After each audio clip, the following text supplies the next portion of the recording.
जो कि प्राणकोशा में निहित गति और लक्ष्य तथा विकासक्रम विकास जागृति क्रम जागृति विषय पर चर्चा हुई थी। उसी क्रम में आज आगे कुछ जिज्ञासाएं लेकर हम लोग आए हैं। तो भैया आप अपनी तरफ से कुछ रखना चाहेंगे, उसके बाद प्रश्न? जी जी जी। तो पहले तो सभी को नमस्ते। पूज्य बाबा जी को प्रणाम, नमन। माता जी को प्रणाम और इनके प्रति कृतज्ञता ज्ञापित करते हैं। पहले तो हम इस सत्र के पहले एक चर्चा ये कर लेंगे कि हमारे अध्ययन का उद्देश्य क्या है। जैसे मैंने आम का पेड़ एक लगाया, आम का पेड़ लगाने के बाद मैं ये नहीं गिनता हूं कि उसकी जड़ कितने नीचे गई, कभी नहीं गिना मैंने, और भी किसी को गिनते नहीं देखा। कितने पत्ती है वो भी नहीं गिनते। छोटा पौधा होता है तो गिनते हैं, एक पत्ती आ गया, 2 पत्ती आ गया, 4 पत्ती आ गया, 10 पत्ती आ गया, उसके बाद गिनना बंद हो जाता है। हम देखते हैं कीड़ा लगा कि नहीं लगा, कीड़ा लगा है तो उसको ठीक करो, खाद पानी ठीक है कि नहीं। तो कभी भी हम जड़ और पत्ती को नहीं गिन रहे हैं, हम फल को गिनते हैं। ऐसा क्यों है? किसी भी कार्य का एक उद्देश्य है। यदि हम पत्ती गिनने लगे या नदी में कितना रेत है वो गिनने लगे तो वो अध्ययन का दिशा नहीं। तो जब भी हम कोई अध्ययन कर रहे हैं, हम वो क्यों कर रहे हैं वो एक हमारे सामने चाहिए। नहीं तो हम अध्ययन कहीं भी लेके चले जाएंगे और हमारा उद्देश्य ही कभी पूरा नहीं। तो ये एक बहुत ही महत्वपूर्ण बात है इस बात को लेने के लिए। दूसरा, बहुत सारे प्रश्न ऐसे आते हैं कि बाबा जी ने जो दर्शन लिखा उसमें पदार्थ अवस्था भी लिखा, प्राणावस्था भी लिखा, जीवावस्था भी लिखा, ज्ञानावस्था भी लिखा। तो क्या बाबा जी का मुख्य उद्देश्य क्या है? तो बाबा जी का मुख्य उद्देश्य फिजिक्स पढ़ाना नहीं, केमिस्ट्री पढ़ाना नहीं है, बॉटनी जूलॉजी पढ़ाना नहीं। बाबा जी का मुख्य उद्देश्य है मनुष्य को मानव का वो आचरण समझ में आ जाए और अस्तित्व में व्यवस्था समझ में आ जाए जिससे मानव जागृत हो जाए। तो फिजिक्स पर या केमिस्ट्री पर या बायो पर उन्होंने उतना ही बोला जितने की जरूरत है। उससे ज्यादा जरूरत यदि आपको लगती है तो आप उस पर शोध कर लो।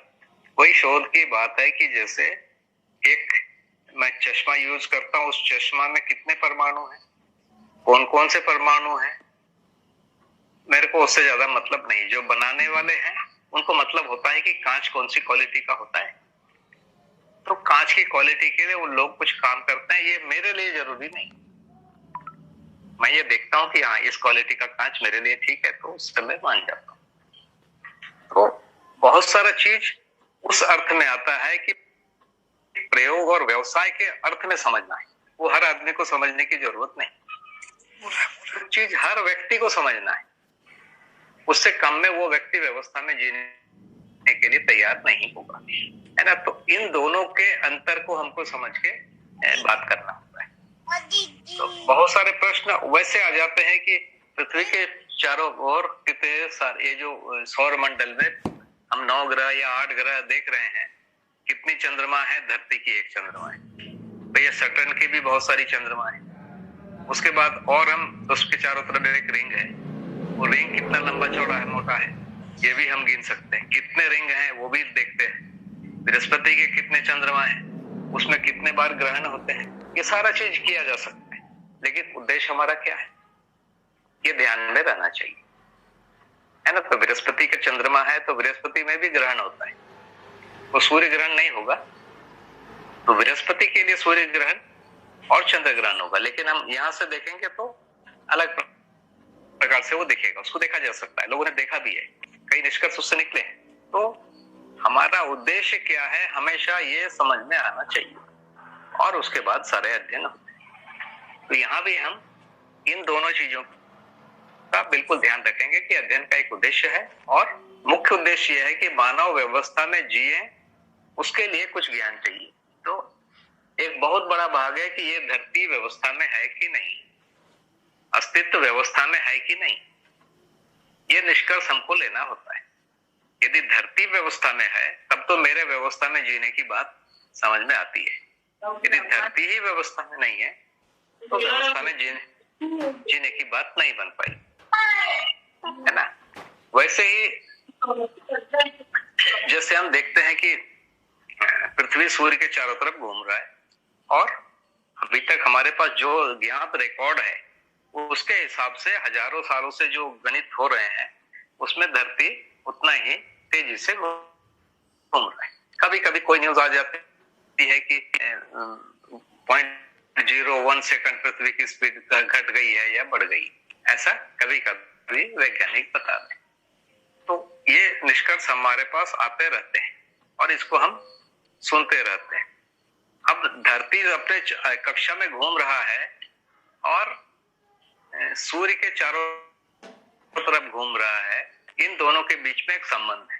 तो हम इस आधार पे मान ले रहे हैं कि सूर्य और पृथ्वी के बीच में एक संबंध है, एक सहअस्तित्व है और ये निश्चित आचरण इनके बीच में दिखता है। और निश्चित आचरण को करने में सूर्य की भी कुछ भूमिका है, पृथ्वी की भी कुछ भूमिका है, तब तो हो रहा है। अब एक प्रश्न ये आ सकता है कि हम पृथ्वी को थोड़ा विचलन पैदा करें अपने रास्ते में जो चल रहा है उससे, और उसके बाद हम देखेंगे कि सूर्य उसको रास्ते में ला पा रहा है कि नहीं ला पा रहा है।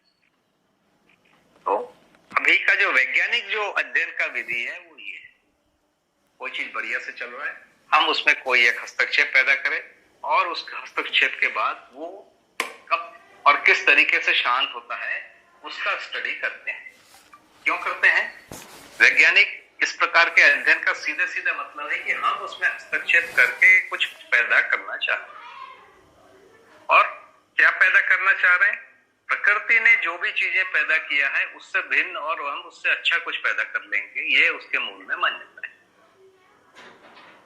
जैसे गोभी की हमने प्रजाति नेचर में देख लिया तो हम गोभी की एक नई प्रजाति बना रहे हैं और कुछ कुछ उसको मिलके, उसके मूल में क्या उद्देश्य है कि कम मेहनत में हमको फाइनली ज्यादा गोभी मिलेगा।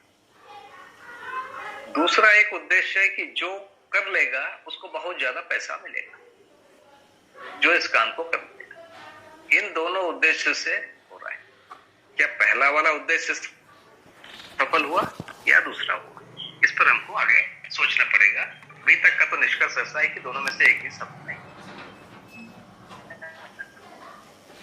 तो ये बैकग्राउंड हो गया है, अब हम आगे बातचीत कर सकते हैं। जी हाँ, ये दो बिंदु की हम अध्ययन क्यों कर रहे हैं इसका पता होना, बाबा जी का उद्देश्य क्या था अध्ययन कराने का वो पता होना बहुत आवश्यक है। और उसी आलोक में हम यहाँ प्रश्न जिज्ञासाएं सुने और रखें। तो भैया प्रश्न पहला है कि scientific studies based on DNA of fossils claim that there are at least six different species of humans and they lived concurrently for thousands of years. Eventually, Homo sapiens are the ones that survived and are seen to date. यानी तकरीबन कम से कम 6 जब प्रजातियां इंसान की इस धरती पर रही हैं हजारों साल, जो कि वैज्ञानिकों ने जो अवशेष और डीएनए की स्टडीज करके बताया है। और आखिर में होमो सेपियंस नाम की प्रजाति रही जो कि आज तक मौजूद है, जिस रूप में इंसान शरीर दिख रहा है। तो मध्यस्थ दर्शन के प्रतिपादन के अनुसार मानव जाति एक है। क्या यहाँ भी ऐसा मान रहे हैं कि मानव वंश की अनेक प्रजातियां पहले हुई और फिर प्राकृतिक कारणों से या इन जातियों के आपसी संघर्ष से एक जाति बचा, इस प्रकार का शरीर जो भी है? तो भैया मध्यस्थ दर्शन के आलोक में क्या है? भैया यदि पूरे प्रकृति को देखेंगे तो यदि मान लो आज से 10 लाख पहले प्राणावस्था आई, पहली बार जो प्राणावस्था आई उस समय का क्लाइमेट बिल्कुल भिन्न था, क्योंकि पदार्थावस्था से जब प्राणावस्था आ रही है उसके लिए बिल्कुल अलग एक वातावरण चाहिए। वो वातावरण बना और कुछ प्रजातियां आई। उसके कुछ समय के बाद वो वातावरण बदला और उससे अच्छी वाली प्रजातियां आई। क्योंकि वो क्रम उस दिशा में जा रहा है कि अंततः मानव आए, क्योंकि उस वातावरण में मानव नहीं आ सकता। इसीलिए कुछ समय के बाद वो प्रजातियां बदल गई, कुछ नई प्रजातियां आई, पुरानी विलुप्त हो गई। इस क्रम में धरती में परिवर्तन होते रहे, वातावरण में भी उसके आधार पर प्राणावस्था की अलग अलग प्रजातियां बनी। फिर जीवावस्था जब आने की बात हुई तो बहुत मेजर और परिवर्तन हुआ वातावरण में, और इसके बाद ज्ञानावस्था आने की बात हुई और भी परिवर्तन हुआ। ज्ञानावस्था आई और उसके बाद भी छोटे मोटे परिवर्तन हो रहे हैं और हम यहाँ तक आए। तो ये तो एक रास्ता है। तो निश्चित रूप से इस रास्ते में बहुत सारी प्रजातियां आई है, बहुत सारी प्रजातियां लुप्त हो गई। क्यों लुप्त हो गई? क्योंकि एक ऐसा शरीर चाहिए जिसको मानव हम कह रहे हैं, जिसमें कर्म स्वतंत्रता हो, कल्पनाशीलता हो, ऐसा एक शरीर चाहिए और जिसके द्वारा जीवन अपने आप को प्रमाणित कर सके। जीवावस्था में जीवन प्रमाणित नहीं हो रहा है। जीवावस्था में वो शरीर रचना, मतलब वंशानुसंगी रचना प्रमाणित हो रही है। वंशानुसंगी रचना का जो व्यक्त होने वाला भाग है उसको ब्रेन कहते हैं, और उसका जो बीज है उसको अपन प्राणसूत्र कह रहे हैं, रचना सूत्र कह रहे हैं। तो बीजानुसंग वंशानुसंगी आचरण वहां दिख रहा है, वहां जीवन व्यक्त नहीं हो रहा है, वहां शरीर की ही वंश का ये हो रहा है। शेर है तो यही खाएगा, दूसरा नहीं खाएगा। गाय है तो यही खाएगा, ऐसे ही सोएगा, ये हमको पता चलता है। मानव में जीवन व्यक्त हो रहा है या हो सकता है। तो एक ऐसे शरीर की रचना बनी, और जब शरीर की रचना बन गई तो जीवन कैसे व्यक्त हो, ये अब अध्ययन की वस्तु हो गई। हो सकता है मानव के 6 प्रजाति बोले, हो सकता है आज से 50 साल या 100 साल के बाद हमको और बहुत सारे फॉसिल मिले, पता चलेगा कि 100 वैरायटी पैदा हुए। हो सकता है हमारा डीएनए साइंस जो हम बहुत नया है, ये डीएनए साइंस कितने साल पुराना है, बहुत छोटा है। हो सकता है 100, 200, 500 साल में वहां पहुंचे कि हम बोलेंगे नहीं ये सब एक ही, हमने उसमें कमियां देखी थी। तो ये संभावना है कि और कई प्रजातियां आई होगी, यह संभावना है कि शायद एक ही प्रजाति रही होगी। इससे कोई फर्क नहीं पड़ता है। फर्क ये पड़ता है कि मानव में कल्पनाशीलता और कर्म स्वतंत्रता है कि नहीं। सभी में 2 आंख मिल गई है, 2 कान मिल गए हैं, है ना, 2 नाक के छिद्र मिल गए हैं। इस ढंग से मानव का एक रचना मिला है, और ये रचना शरीर के रूप में कोई गोरा है, कोई काला है, कोई थोड़ा लंबा है, कोई थोड़ा छोटा है, पर मोटा मोटा रचना एक जैसे ही। और इन रचनाओं में सबसे बड़ी बात क्या है, ये कर्म स्वतंत्रता है, कल्पनाशीलता है, इसको प्रयोग कर सकते हैं। इस प्रकार की रचना को मानव बोल रहे हैं, और इससे वो जीवन को प्रमाणित होना है। इससे कोई फर्क नहीं पड़ता कि किसी का घुटना छोटा है, किसी का सिर बड़ा है, किसी का पेट बड़ा है, इससे बहुत फर्क नहीं पड़ता है। मान लो हुए भी हैं, उससे हमारे अध्ययन में या जागृति के रास्ते में कोई फर्क नहीं पड़ता। हाँ, ये हम जब विकास क्रम की बात करते हैं, रचना क्रम की बात करते हैं, तो इतना स्पष्ट हो गया है कि ये रचना सीधी तो नहीं आई, इसके पहले कोई रचना आई हो, उसके पहले कोई रचना आई हो, और क्रम से कुछ रचनाएं लुप्त भी हुई हैं, होना ही पड़ेगा, नहीं तो आगे वाला नहीं आएगा। जैसे हम देखते हैं कि धरती में कोयला मिला, और जहां कोयला मिला उसके ऊपर में घने जंगल मिले। कोयला मिला, उस कोयले में बहुत सारे और भी चीजें मिल गई, जिसको हम फॉसिल कह रहे हैं। तो ये तो स्पष्ट हो गया कि पहले इस जगह में घना जंगल था, और बहुत बड़े भूकंप आए। उस भूकंप से वो जो कोयला, वो जो लकड़ी है, जंगल है, वो नीचे दब गया पूरा। दबने के बाद उसके ऊपर फिर दूसरा जंगल बना, इसमें 1000, 2000, 5000 साल लगे। फिर भूकंप आया, फिर वो नीचे दब गया। मतलब एक के ऊपर एक कोयले की कई परतें मिल रही धरती के अंदर, फिर वो दब गया। ये क्यों हुआ? तो धरती में जो कार्बन का कंसंट्रेशन था उस समय बहुत हाई था, वो उतने हाई कंसंट्रेशन में मनुष्य नहीं रह पाएगा, मनुष्य पैदा ही नहीं हो पाएगा, जीवावस्था पैदा नहीं पाएगी। इसीलिए धरती में एक प्रक्रियाबद्ध तरीके से वो कोयले को धरती के नीचे ले आ गया, और धरती के ऊपर का जो कार्बन कंसंट्रेशन है वो कम। और उसके बाद आगे दूसरी प्रजाति आने का रास्ता हुआ। ये प्राणावस्था के बाद हुआ है, और होने के क्रम में ऐसा नहीं हुआ कि सारी प्राणावस्था विलुप्त हो गई। यदि हो भी गई होगी तो फिर से प्राणावस्था आई और उससे आगे वाले आई, तो ये क्रम चलता रहा।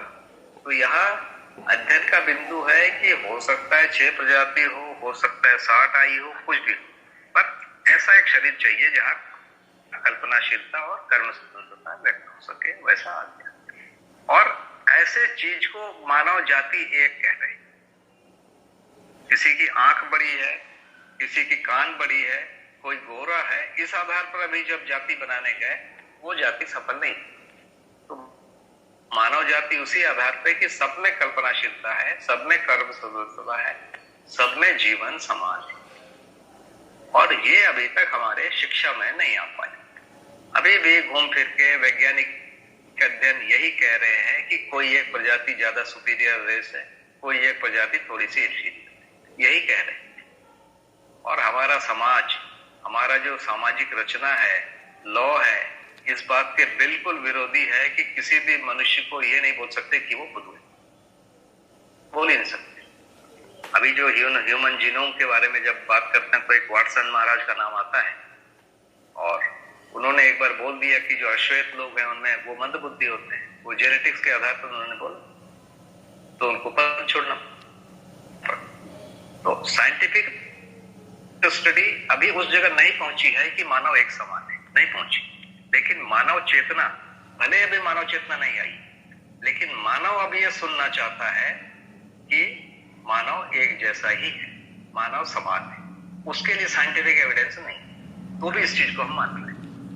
आज तक कोई भी मानव ऐसा इनको नहीं रिकॉर्ड में आ पा रहा है जो गलती नहीं किया हो, लेकिन हमेशा ऐसा व्यक्ति की खोज है जो गलती नहीं करे, या सभी व्यक्ति गलती न करे, इसीलिए एजुकेशन किया जा रहा है, इसीलिए लॉ बनाया गया, भले सफल नहीं हुए। तो एक कामना जो चल रही है कि मानव में समझने की शक्ति है, मानव सही कर सकता है, मानव सही करेगा, इसके लिए साइंटिफिक एविडेंस या प्रूफ नहीं है। इसके बावजूद इस धारा में ही मुख्य रूप से काम हो रहा है। दूसरे धारा में कोई बात आ रही है, थोड़े समय तक चलता है, बाद में उसको नकार दिया जाता है ना। महिलाओं को वोटिंग राइट 1910 के आसपास मिला है, वो नहीं मानते थे पहले कि महिलाओं में बुद्धि होती है, मानव को पुरुषों के समान होती है, नहीं मानते। अब उस थॉट को खत्म कर दिया गया है ना। तो हम जिसको हम एविडेंस कह रहे हैं, शायद हम वो रास्ता भटक जाएंगे यदि इसको हम छोड़ देंगे। तो साइंटिफिक बात अभी तक पहुंची ही नहीं है, साइंस अभी यहाँ पहुंचा ही नहीं है, बहुत पीछे है कि मानव एक समान हो सकता है या मानव एक समान है, यहाँ नहीं पहुंचा, सोच भी नहीं रहे। जी भैया, ये बात है। तो इस उत्तर से जुड़ा हुआ कोई ऐसा सब क्वेश्चन है इमीडिएटली किसी के मन में आ रहा है तो भैया के सामने रख सकते हैं।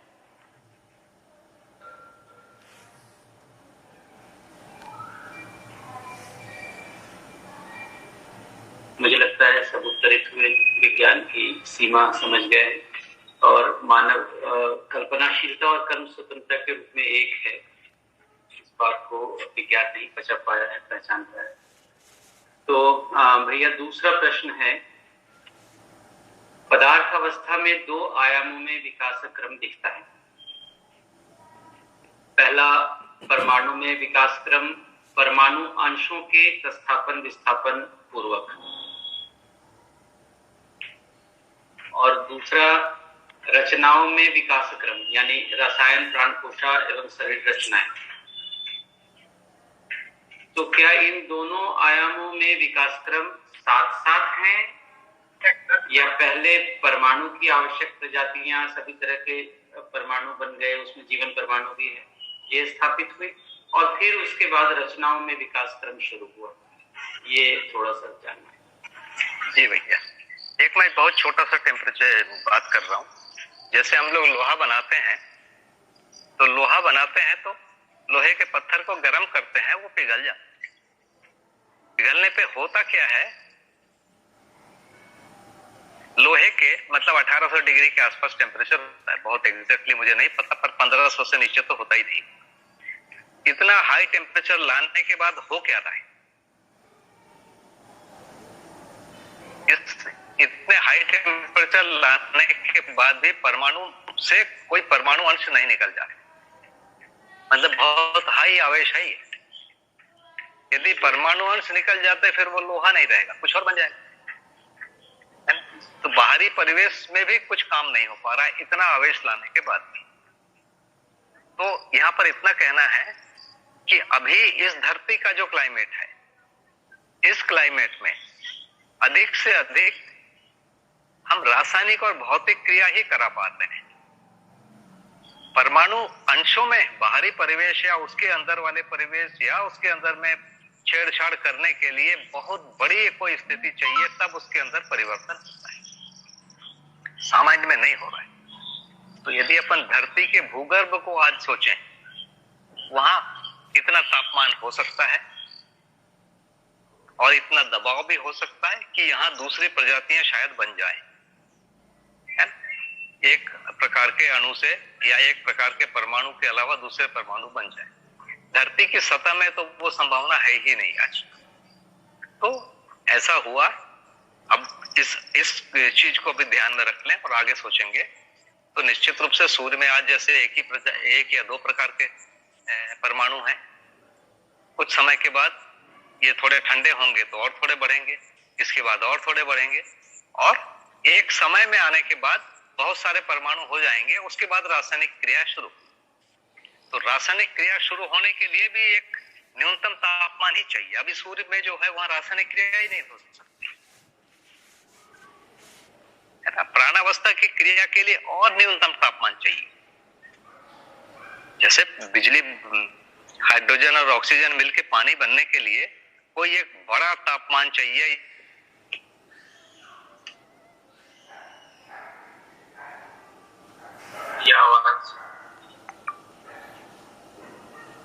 आवाज नहीं आ रही भैया।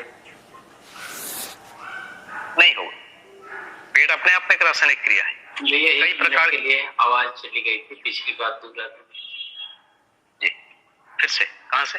हाँ, 1 मिनट कर दो। संदीप भैया, भैया की आवाज कंटिन्यू आ रही है। आप अच्छा, तो शायद मेरे सिग्नल में प्रॉब्लम है, क्षमा करेंगे जी भैया। तो जैसे प्राणावस्था है, एक प्रकार की रासायनिक क्रिया हो रही है। उस रासायनिक क्रिया का टेम्परेचर बहुत ही कम है, क्योंकि पेड़ का आप टेम्परेचर देखोगे कितना, 15, 20, 25 इस डिग्री में ही है। इस टेम्परेचर को बढ़ा देंगे तो वो रासायनिक क्रिया नहीं हो पाई। तो धरती में आज हम देखेंगे कि कई छोटे छोटे पॉकेट बने हुए हैं जहां अलग अलग प्रकार की हजारों रासायनिक क्रियाएं या लाखों रासायनिक क्रियाएं हो रही। आम का पौधा एक प्रकार का रसायन तैयार कर रहा है, नीम का अलग कर रहा है, एप्पल अलग कर रहा है और कुछ अलग कर रहा है। वैसे धरती की सतह पर बैक्टीरिया से बहुत सारे रासायनिक क्रिया हो रही है। धरती के थोड़े नीचे जाएंगे तो और कुछ रासायनिक क्रिया हो रही है। तो आज जो धरती की स्थिति है, कम से कम सतह वाला भाग प्रधानतः कुछ रासायनिक क्रियाओं को कर रहा है। कुछ रासायनिक क्रियाएं जो हाई टेम्परेचर में होती है वो लगभग नहीं होती। जैसे जब बादल गरजते हैं, बिजली चमकती, तो हो सकता है थोड़ा बहुत कुछ छोटी मात्रा में होती है। तो निश्चित रूप से यदि हम सोचेंगे इस क्रम को आगे बढ़ाते हुए, तो पहले कुछ प्रजाति के परमाणु बने, उसके बाद हो सकता है कुछ ओवरलैपिंग चला, कुछ रासायनिक क्रिया जो भी धरती है उसकी सतह पे होने लगी, और धरती के जो गर्भ में हो सकता है कुछ नए परमाणु भी बनते रहे। लेकिन मेजर पोर्शन तो पहले ही बनना होगा, बहुत थोड़ा सा बाद में बन सकता है। और रासायनिक क्रिया एक समय में होने के बाद में फिर प्राणावस्था की जब क्रिया होगी तो और बहुत सारी रासायनिक क्रियाएं बंद हो जाएगी। जैसे भूकंप होता है, भूकंप में बहुत सारी चीजें निकलती है, ज्वालामुखी में बहुत सारी चीजें निकलती है, तो कोई वहां रासायनिक क्रिया हो रही, भौतिक रासायनिक क्रिया होती है उतने टेम्परेचर, उतने प्रेशर, और वो सारी चीजें बाहर आ जाती है। तो ये निश्चित है कि कुछ चीजें पहले बनी, ज्यादातर परमाणु पहले बन गए, बहुत थोड़े से उसके बाद ही बने होंगे। प्राणावस्था आने के बाद और संभावना कम हो जाती है रासायनिक प्रतिक्रियाओं।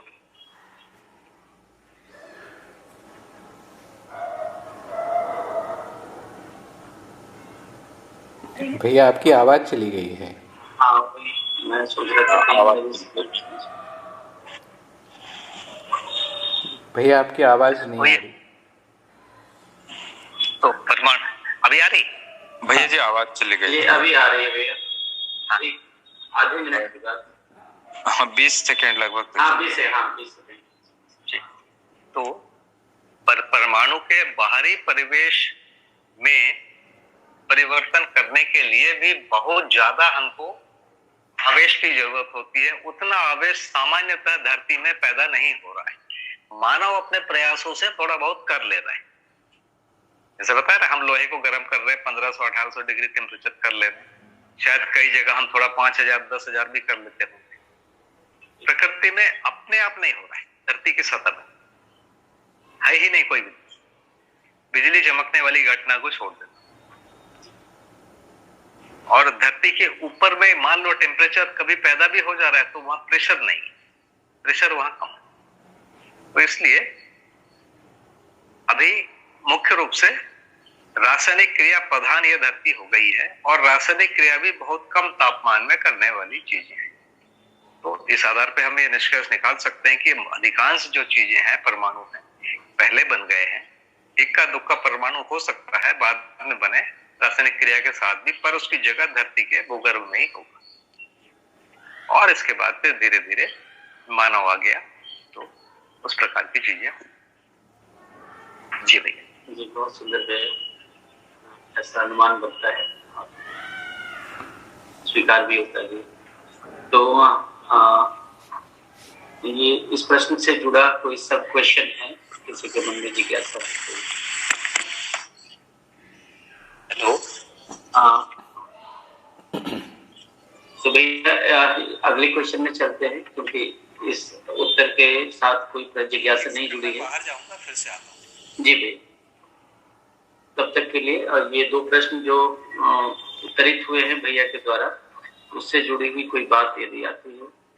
पहला प्रश्न था कि लगभग 6 प्रजातियां मानव शरीर की इस धरती पर हजारों साल साथ रही, और संघर्ष के उपरांत जो होमो सेपियंस नाम की प्रजाति है वो बची। तो मध्य ये ऐसा वर्तमान विज्ञान का शोध बताता है, लेकिन मध्य दर्शन में ऐसा था क्या? तो भैया ने इसके उत्तर में कहा कि मानव जाति की एक रूपता जो है वो केवल कल्पनाशीलता और क्रम समता के रूप में थी, जिसको विज्ञान नहीं पहचान पाया। और दूसरा प्रश्न जो जी आगे। जी भैया नमस्ते। जी भैया, तो मैं दोहरा रहा था, तो कोई जिज्ञासा इन दो प्रश्नों को लेकर अभी भी किसी के अंदर है तो? भैया वीनू भाई मांडविया भैया हैं, उन्होंने हैंड रेज किया है। हाँ भैया, मैं और वीनू भाई साथ में, अजय जैन भैया बोल रहा हूँ। नमस्ते भैया। नमस्ते भैया। सागर भैया, ये जो एक बार बार ये सवाल आता ही है, आपकी बात से ऐसा लग रहा है कि इसका मतलब जो जीवन परमाणु भी है वो भी धरती पर, क्योंकि परमाणु नॉर्मली सब बने जा रहे हैं रासायनिक क्रिया से पहले, तो ऐसा अपन सोच सकते हैं कि जीवन परमाणु पहले बन गया है प्राण अवस्था के। हाँ देखिए, इस पर तो बाबा जी से बहुत स्पष्ट बातचीत भी हुई है। हाँ जी, वो कह रहे हैं कि हो सकता है दूसरी धरती में बना हो, वहां से भी आ जाए और यहाँ भी बन सकता है। तो सारी संभावना तो है। ये बिल्कुल ठीक है। तो दो स्थितियां बनती हैं। एक तो ये हो गया भैया कि दूसरी स्थिति उनसे तो आ ही सकते हैं दूसरी पृथ्वी, क्योंकि बाबा भी ये कह रहे हैं कि जीवन परमाणु एक तरह से एग्जिस्टेंशियल है, मतलब उसको किसी धरती के रेफरेंस में ना पकड़ा जाए ऐसा। लेकिन यदि किसी धरती पे बनना है ना, क्योंकि जो दूसरी धरती से भी आएंगे वो पहले उस धरती पर या किसी धरती पर बने होंगे, तो धरती पर यदि बनना है तो वो प्राण अवस्था से पहले ही होना पड़ेगा, लगभग ऐसा लगता है अनुमान। भैया ऐसा तो कभी भी बन सकता है यदि बनना हो। ओके, प्राणावस्था के पहले भी बन सकता है ही है, उसके बाद भी बन सकता है। बढ़िया, क्योंकि वो बेसिकली कोष गठन भेद से जब पकड़ते हैं ना, तब उसमें कई बार इस तरह का लगता है कि जिस तरह से है ना, अन्नमय और प्राणमय कोष तो कॉमन ही हो गया, मनोमय कोष जो प्राण अवस्था की इकाई में दिख रहा है, उसके बाद जब आनंदमय कोष आना है, तो कई बार ऐसा भी लगता है कि क्या उसके बाद हो रहा है? यहाँ ये कोश में जीवन को नहीं बता पा रहे हैं। कोश परंपरागत एक स्टाइल है। बाद में बाबा जी ने जो उनका अंतिम उसका ये वर्जन बताया, उसमें प्राणावस्था में 3 कोश हैं, अन्नमय, मनोमय और प्राणमय, और जीवन में 3 कोश हैं, मनोमय, विज्ञानमय और आनंदमय, या मनोमय, आनंदमय और विज्ञान। ये जीवन में मिलेगा, बिल्कुल, नहीं तो नहीं मिलेगा। तो उस रूप में जीवन को अलग ही अध्ययन करना पड़ेगा, शरीर को अलग ही अध्ययन करना पड़ेगा। मतलब अपन इसका मतलब ये करें कि हम इस क्रम को एज ए विकास क्रम के रूप में देखना ठीक नहीं है, कोष गठन के आधार पर। ठीक है, बहुत बढ़िया भैया। इससे स्पष्ट हुआ कि यदि धरती का या ऐसे ही किसी धरती का विकास क्रम चल रहा है, तो जीवन परमाणु कहीं से आकर जो है यहाँ अपनी भूमिका निभा सकते हैं ज्ञान अवस्था के शरीर के अभिव्यक्ति को साधन मानने के रूप में। तो अच्छा रहा भैया, ये आपने जो हम सबके बीच में प्रश्न रखा। तीसरा प्रश्न जो सामने है, खगोलीय व्यवस्था में मध्यस्थीकरण और आवर्तनशीलता का क्या स्वरूप है? क्या सूर्य और व्यूह का मध्यस्थीकरण, सूर्य सौर व्यूह का मध्यस्थीकरण करता है? क्या ग्रहों नक्षत्रों की रचना विरचना की कोई आवर्तनशीलता है? धरती के संगठित होने और फिर उस पर विकास क्रम की बात दर्शन से स्पष्ट होती है, पर धरती खगोल में किस प्रकार से बनती है और बनी रहती है, इसका क्या उत्तर है? थोड़ा लंबा सा प्रश्न है जी। तो एक तो धरती है जो शून्याकर्षण में है, चंद्रमा शून्याकर्षण में है। शून्याकर्षण में मतलब है का मतलब निरंतर के लिए वो इसी में अपने आप को बनाए रखे। पर कोई ग्रह यदि छोटा है और वहां पर उसमें विकास की संभावना नहीं है, तो वो शून्याकर्षण में नहीं रह पाता, उसका स्वरूप बदल जाता है, वो धूल बन जाता है और फिर वो किसी दूसरे बड़े ग्रह में समा जाता है। तो इस प्रकार की एक चीज को बाबा जी ने बोला है।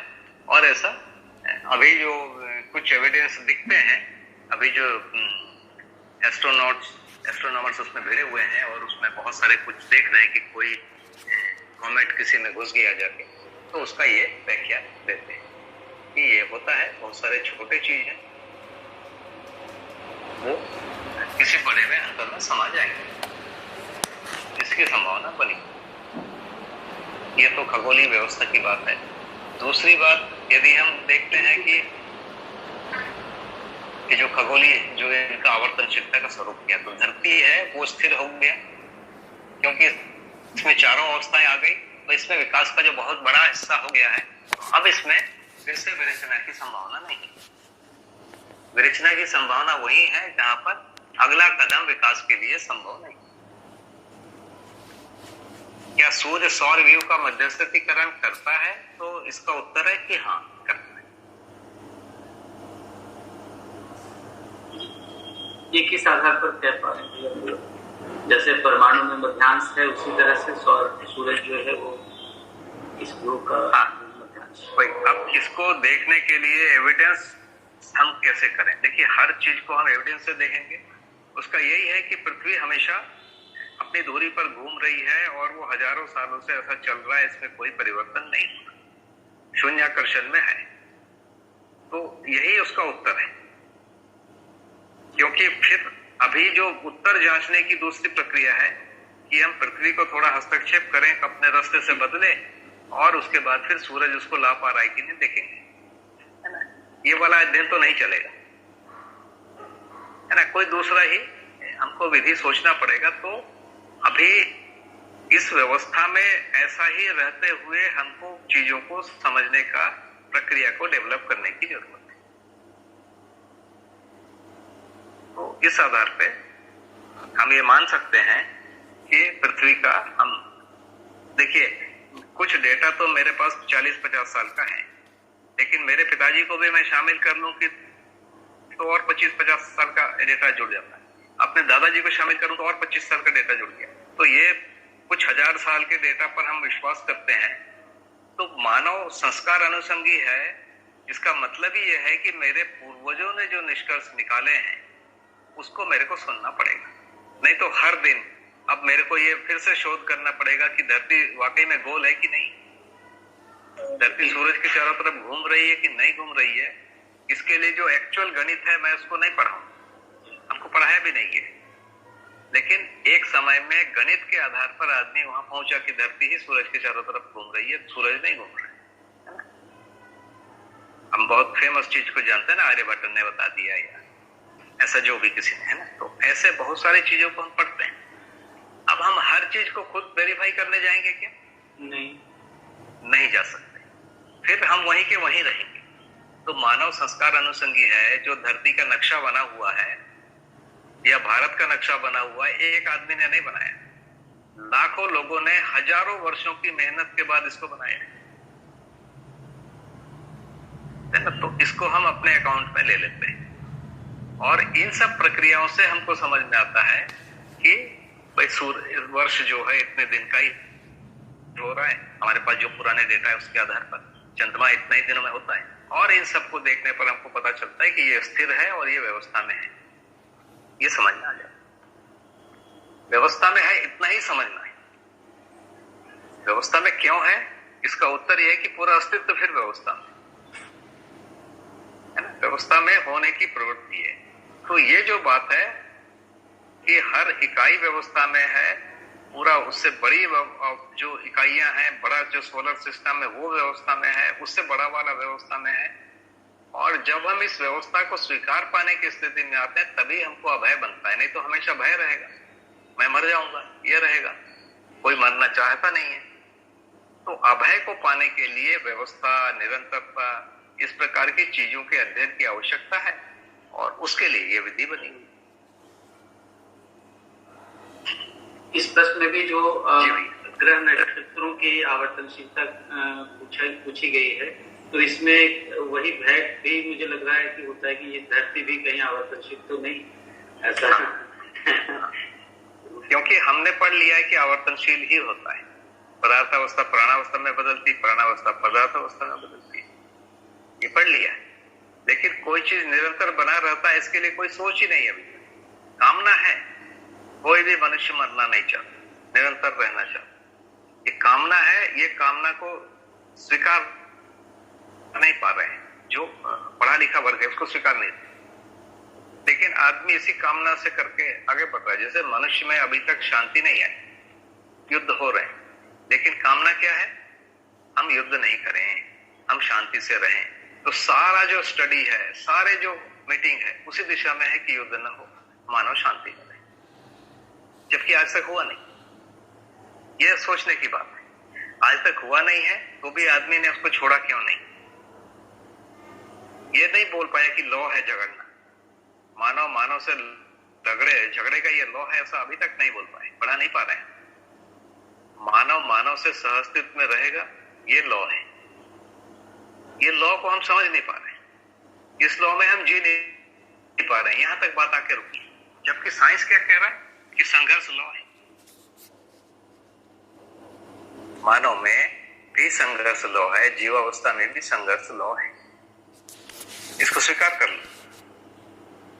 लेकिन जो बड़ी चीज है जिससे दुनिया चल रही है, जिसको दर्शन कहते हैं, जिसको सामाजिक व्यवस्था कहते हैं, जिसको कानून कहते हैं, वो कहता है कि नहीं, इसको नहीं मानेंगे। तो मानव की मूल जो कामनाएं हैं, हम सुखी हो, हम समृद्ध रहें, हर आदमी सुखी हो, इस कामना को पूरा करने के क्रम में दुनिया आगे बढ़ती। तो शिक्षा यही है, इस कामना को कैसे पूरा कर लें, इसी के लिए अनुसंधान, इसी के लिए शोध है, इसी के लिए शिक्षा, न कि इसके विपरीत के लिए शिक्षा। अभी बहुत प्रयास से इनको शिक्षा को दिया गया, लोगों ने बोला हम क्लोन बनाएंगे, तो सरकार ने मना कर दिया, ये नहीं बन सकता। और मानव शेर को मार सकता है, लेकिन हम कह दिए कि शेर को मारना अपराध, शेर को जो मारेगा उसको जेल में बंद करेंगे। यदि कोई बोलेगा कि मैं शेर मारूंगा तो भी उसको तंग करेंगे।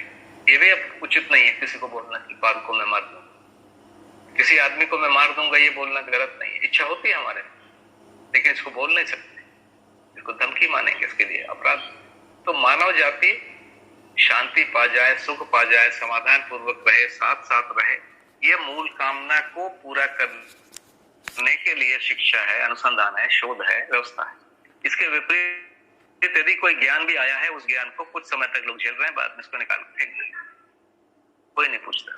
तो ये तो जहाँ तक ये नहीं चलने वाला। इस प्रश्न का सवाल है, तो हम ये माने कि जैसे अस्तित्व स्थिर है, वैसे पृथ्वी भी सदा सदा से है, और हम यहाँ व्यवस्थित कैसे रहे, इस बात को सोचना ज्यादा प्रासंगिक है, न कि नक्षत्र आवर्तनशील और एक दिन धरती भी जो है वो दूसरे स्वरूप में आ जाएगी, ऐसा इस बात को तक न जाए, ऐसा मुझे।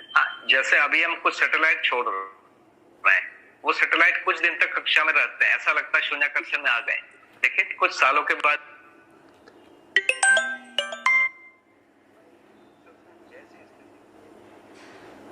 रास्ता छोड़ दिए, रास्ता छोड़ेंगे तो फिर कहीं ना कहीं किसी बड़े में समा जाएंगे, तो बड़े में समा जाएंगे, और क्या होगा। वही इन नक्षत्रों के साथ यही होगा, जो व्यवस्था में जीने योग्य नहीं है उसको किसी बड़ी व्यवस्था में समर्पित होना पड़ेगा, ये नियम। जी भैया, बहुत अच्छे से। संदीप भैया, इस पर मेरा एक जी सब क्वेश्चन है। साधन भैया, इस पे मैं ये पूछना चाह रहा था कि बेसिकली हम ये कह रहे हैं कि प्रकृति का जो डिजाइन है, चाहे वो परमाणु हो या प्राण कोशिका हो या जीवन हो, उसमें एक मध्यस्थ क्रिया पाई जा रही है, चाहे परमाणु में नाभिक के रूप में हो, प्राण कोशिका में प्राण सूत्र के रूप में हो, जीवन में आत्मा के रूप में हो। तो अब ये खगोलीय इकाइयां जो हैं, वहां पर भी व्यवस्था है, तो उनको भी इकाई कह सकते हैं, जैसे सौर मंडल को एक इकाई कह रहे हैं।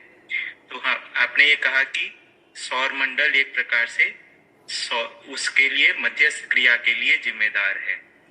तो इस तरीके से एक कल्पना ये बनती है कि अनेक सौर मंडल का भी कोई एक मध्यस्थ बिंदु होगा, तो पूरे ये how much do we extend it, मतलब क्या ये इस तरह से ऐसी कल्पना बनती है कि पूरे खगोलीय व्यवस्था का भी एक केंद्र है, क्या ऐसा इस डायरेक्शन में सोचना ठीक है, या फिर ये एक्चुअली डिस्ट्रीब्यूटेड है जिसका कोई सेंटर नहीं है? ये दोनों चीजों को देख सकते हैं। यदि सेंटर है तो भी ये व्यवस्था में है, सेंटर नहीं है तो भी ये व्यवस्था है। ये ज्यादा बड़ी बात है,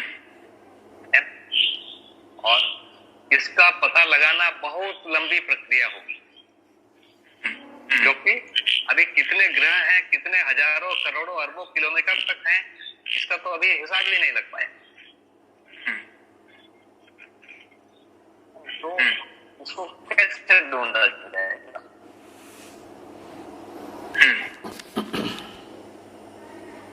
दूसरी बात, ये जो बात हम कह रहे हैं, हम लोग चाहते तो हैं कि धरती हमेशा सुरक्षित बनी रहे और उसके ऊपर जागृत परंपरा की हमेशा हमेशा के लिए निरंतरता रहे, लेकिन हमारे ही ऑब्जर्वेशन के अंदर जो खगोलीय ऑब्जर्वेशन है उसके अंदर बहुत सारे ऐसे विस्फोट और इन सब चीजों को भी पाया जाता ही है। और तो हमें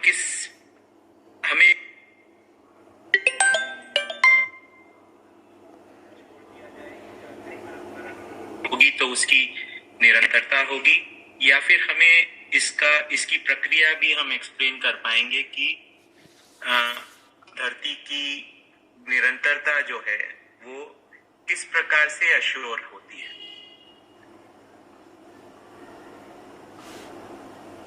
इसका निरंतरता बोलने के लिए, उसको पहचानने के लिए जीवन में क्रिया है जिसको अपन साक्षात्कार बोध अनुभव कहते हैं, कि निरंतरता को पहचानते हैं। निरंतरता को पहचानने के बाद वो कुछ चीजों को कहती है कि ये निरंतर है, उसको मानव संस्कार अनुषंगी विधि होने के कारण स्वीकारता है, क्योंकि उसके मूल कामना दूसरे विधि से हम कभी भी नहीं बोल पाएंगे कोई चीज निरंतर है ही नहीं, क्योंकि निरंतरता को बोलने के लिए जो वक्ता है, बोलने वाला है या दृष्टा है, जो देखने वाला है, वो पहले अपने आप को निरंतरता में स्वीकार कर पाए, तभी इस प्रकार के स्टेटमेंट आ सकते, नहीं तो नहीं आ सकते। मैं खुद निरंतरता को नहीं स्वीकार रहा हूं तो दूसरे को मैं निरंतर कैसे बोलूं? संभव ही नहीं। इस तर्क यहां जाकर रुक जाता है। तो जीवन में निरंतरता को पहचानने वाली क्रियाएं होती है, उसको साक्षात्कार, बोध, अनुभव जैसी क्रिया कह रहे हैं, और इस क्रिया ने व्यापकता को पहचान लिया और निरंतरता को पहचान लिया, और इसके आधार पर मानव का या अस्तित्व में विकास निश्चित है, अस्तित्व स्थिर है, ये सारे स्टेटमेंट आते हैं। और इसको हम इसलिए स्वीकारते हैं क्योंकि हमारी जो मूल कामना है, अजेयत्व, अमरत्व, समाधान, इसको ये पूरा करने के लिए हमको अनुकूल दिखता है। उन कामनाओं को हम नहीं स्वीकारते जो हमको भय देता है, तो मानव उसको छोड़ता जाता है। ये वाली बात मुझको स्वीकार है कि जो ऑब्जर्वर है या जो दृष्टा है, उसकी स्पष्टता के बगैर हम अस्तित्व की निरंतरता और नित्यता को हम स्वीकार नहीं पाएंगे। ये वाली बात ठीक है। इसमें से अब ये हम इस हमारा बेसिक प्रेमाइस हम यहाँ से शुरू कर रहे हैं कि बाबा जी ने उस नित्यता और निरंतरता को अनुभव किया है, और उसके साथ में और उस दृष्टि के साथ में उन्होंने इस दर्शन को लिखा है, जिसमें वो ये कह रहे हैं कि ये निरंतरता जो है, खगोलीय निरंतरता बनी हुई है। अब यहाँ पर ये तो हमारा प्रिमाइस ही है, मतलब इसके ऊपर हम टिके हुए हैं। अब ये क्वेश्चन बन रहा है कि यहाँ पर जो ये बता रहे हैं कि धरती अगर एक धरती पर चारों अवस्थाएं विकसित होती हैं, जागृत परंपरा बन जाती है, तो उस धरती की खगोलीय व्यवस्था में निरंतरता किस प्रकार रहेगी? क्योंकि ये तो एक फिजिकल मोशन है, इसके अंदर कोई चॉइस तो है नहीं, कोई विलफुल एक्टिविटी तो नहीं हो रही है, क्योंकि ये तो एक फिजिकल मूवमेंट है। ये किस तरीके से एक्चुअली अपने आप को सुरक्षित बनाए रखता है बाहरी आक्रमणों से या किसी भी प्रकार से? ये इसके मैकेनिज्म क्या, इसकी प्रक्रिया के ऊपर प्रश्न है।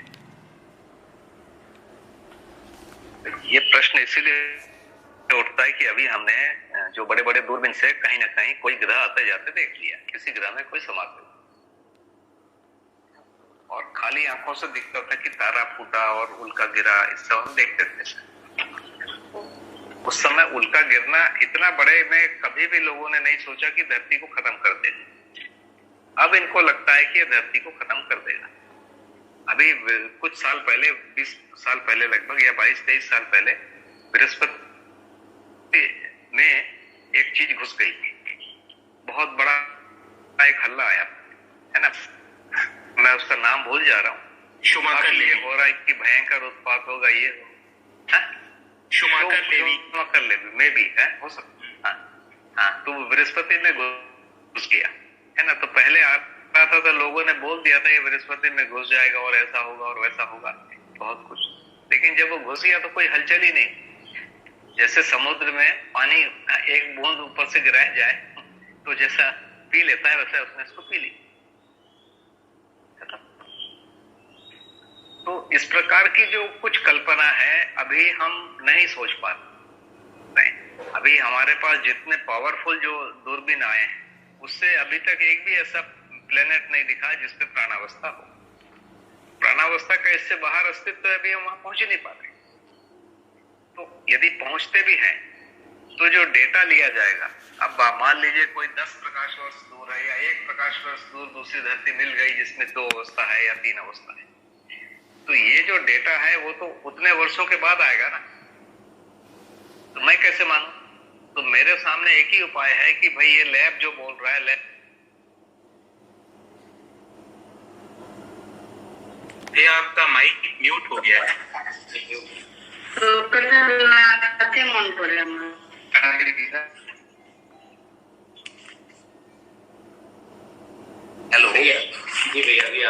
आवाज आ रही है। जी भैया। हेलो। जी भैया अभी आ रही है आवाज आपकी। अच्छा, मेरी आवाज आ रही है? जी। मेरे को फिर से भैया एक बार बाहर निकलना पड़ेगा। क्या कोई फोन आता है ना? जी मेरे पास तो ऐसी अभी स्थिति हो ठीक है जाती है। भैया, अभी तो निकलने की आवश्यकता नहीं लगती। आवाज आ रही है। अच्छा, आवाज ठीक है? जी बढ़िया है भैया। आप बोल रहे थे कई प्रकाश वर्ष दूर जो है वो कोई ऐसे मेरे को अब नहीं सुनाई पड़ रही आप लोग की आवाज में। थोड़ा सा एक बार मैं कोशिश करता हूँ। ठीक हो।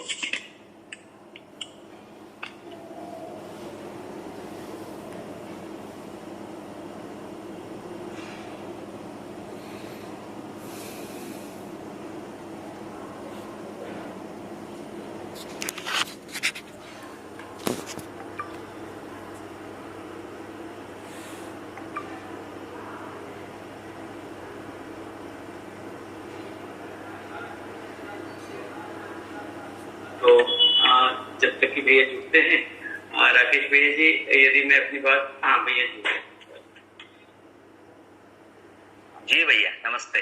जी अभी बिल्कुल अच्छी आवाज है भैया। आप कह रहे थे कि 3 अवस्थाओं वाला कोई ग्रह किसी कई प्रकाश वर्ष दूर तो है। अभी तक तो मिला नहीं है ना। यदि मिल भी जाता है तो हर आदमी तो उसको देखेगा नहीं। फाइनली उनको किसी पर विश्वास करना पड़ेगा जो उस लैब में बैठे हुए, नासा में या हमारे इसरो में, ऐसे कोई देखे।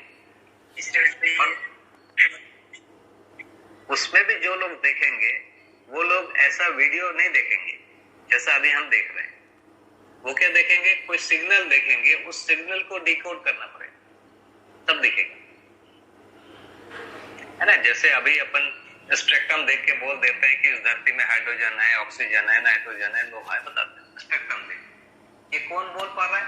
जो उस प्रकार के प्रक्रिया में गया है, उस स्पेक्ट्रम को पढ़ना लिखना सीखा है, वो बोल पाएगा। तो ये पूरी जो बातचीत होगी एक प्रकार की कोडिंग में, कुछ डेटा आएगा तो कोडिंग में होगा और हर आदमी को देखने नहीं मिलेगा, है ना। अभी एक बहुत बड़ा स्विट्जरलैंड में प्रयोग हुआ है ना, जिसको वो कितना किलोमीटर का एक उन्होंने मशीन बनाया और उसमें विस्फोट किया, है ना। कोई बोलता है गॉड पार्टिकल ढूंढा। उस एक्सपेरिमेंट को हम लोग कुछ नहीं देख पाए, हम उसके निष्कर्ष को ही सुन पा रहे बस। तो अंततः वही होगा कि हम किसी मानव पर या मानव के समूह पर विश्वास करेंगे, वो जो बोल रहा है वो सही है। अभी भी यही कर रहे हैं। धरती गोल है, हमने विश्वास कर लिया। धरती की गति इतनी है, 1 वर्ष पूरा हो गया, कैसे पता चलता है? कैलेंडर देख के हम बोल देते 1 वर्ष पूरा हो गया। हमारे पास क्या खुद का डेटा है, खुद का ऑब्जर्वेशन है? बिल्कुल नहीं है, जीरो नहीं है। हम मान लिए कि 1 साल हो गया, 1 महीना पूरा, और कोई उपाय ही नहीं है हमारे पास। तो हम इस प्रकार से दूसरे मनुष्यों की बातों को सुनते हैं और मानते रहते हैं। यही हम कर रहे हैं, आगे भी यही करेंगे। अब हम किन की मानेंगे, भ्रमित की या जागृत की? यहाँ पर हमको निर्णय लेना पड़ेगा। उसके आधार पर हमारा आगे का कार्यक्रम तय होगा। जी भैया, इतना ही कहना था। जी भैया, बढ़िया। जी भैया, जय किशन भैया ने हैंड रेज किया हुआ है, यदि जी ताऊ जी प्रश्न था, जैसे चर्चा में आया कि दूसरी धरती से भी जीवन इस धरती पे आ सकते हैं, तो एक सूचना ऐसी भी आती है कि भ्रमित जीवन जो है धरती की सीमा तक के सीमित हैं। तो क्या इस धरती पे उच्च कोटि के ही जीवन आए होंगे, और अगर ऐसा है तो फिर भ्रमित परंपरा कैसे बनी, ये प्रश्न था। नहीं, यदि जीवन आ गया इस धरती पे तो जीवन आ भी गया तो उसको तो इसी शरीर को चलाने आना पड़ेगा। हाँ, तो इसी शरीर को चलाएगा तो इसी शरीर, इसी में किसी का बेटा बन के आएगा, बेटा बेटी। जो जब ज्ञानावस्था का प्रकटन हुआ होगा ताऊ जी, तब अगर जो जीवन आए होंगे तब कैसा रहा होगा, वो प्रश्न था। तब कैसा रहा होगा माने जैसे ज्ञान अवस्था का प्रकटन हुआ और उस समय जो जीवन दूसरी धरती से आए, तो वो तो उच्च कोटि के जीवन ही होंगे, और अगर ऐसा है इस लॉजिक के साथ तो फिर भ्रमित परंपरा कैसे बनेगी, ये प्रश्न था। बहुत बढ़िया प्रश्न भैया आपने पूछा, ये बहुत अच्छा लगेगा, है ना। हाँ, मान लीजिए पहला जो जीवन आया जी, धरती में खाने शेर दौड़ा रहे हैं, है ना, सांप घूम रहे हैं, पानी बरस रहा है।